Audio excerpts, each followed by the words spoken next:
বিচার চাই, বিচার বিচার বিচার চাই, বিচার বিচার বিচার চাই।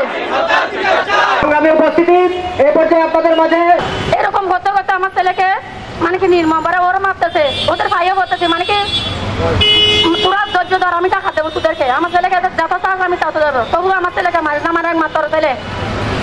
তখন টাকা দেওয়ার সময় হয়তো মানে কি ওরা মানে কি ফুটবল খেলার মতো আমাকে নিয়ে ফুটবল খেলা খেলতেছে। আমার স্বামী তো মারতেছে আমাকে, কিন্তু মহিলা মানুষ আমার গায়ে হাত তুলেন না, আমাকে মহিনী তুমি শুধু একটা মারতে, আমার চুল মুড়ে বেয়ে ধরছে। তখন এরকম করতে করতে আমার ছেলে দেখি মানে কি রাস্তায় শুয়ে গেছে।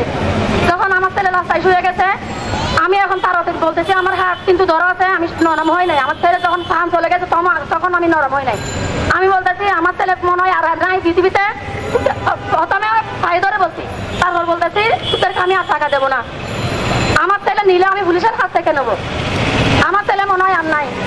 বারবার আমার ছেলের কাছে টাকাগুলি স্বর্ণগুলি আমার এক দ্বারের কাছে দিকে আমার বাবা ছেলের কাছে ছুটে যাচ্ছি, দেখছি যে আমার মানে কি আমার ছেলের মৃত্যুর আগে অনেকবার পানি খাইছে।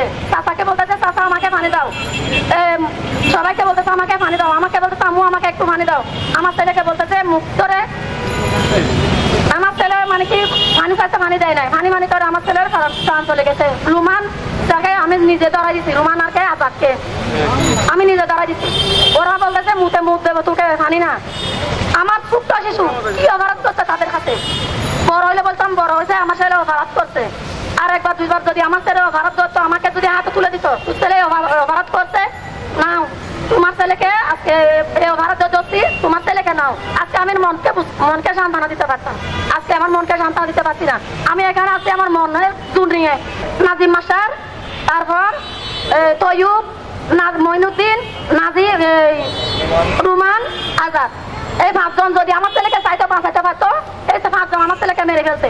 আসলে এই দায় আমি প্রশাসনকে দিতে চাই। বাংলাদেশের প্রশাসন এতটাই দুর্বল যে আপনার আমার নিরাপত্তার ব্যবস্থা তারা দিতে ব্যর্থ হচ্ছে।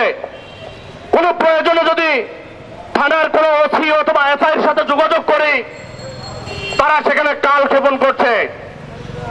আরে ভাই, এই দেশে একটা ঘটনা এবং ইনসিডেন্ট হতে মাত্র 2 থেকে 3 মিনিট লাগে।